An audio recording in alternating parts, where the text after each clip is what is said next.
Login failed on Sold Edge Connect fix. You try linking your bank through Sold Edge Connect and suddenly login failed. It's frustrating, especially when you just want your financial data to sync smoothly. But here's the surprising truth. In most cases, your credentials are fine. The issue lies in how your bank communicates with Sold Edge.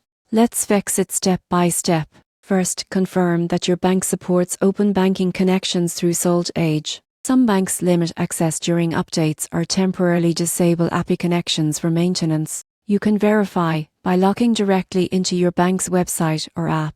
If their login is slow or unavailable, wait a few hours before trying again. Next, check if you've changed your bank password recently. Most users forget that when they update their banking password, they must also reconnect every app using Sold Edge. Open the app that uses Sold Edge like a budgeting or investment platform and select Reconnect Account. Then re-enter your updated credentials. If the issue persists, make sure you're not using a VPN or public Wi-Fi. Sold Edge uses secure data channels, and unusual IP addresses or masked connections can trigger login blocks. Switch to a private network or mobile data and retry.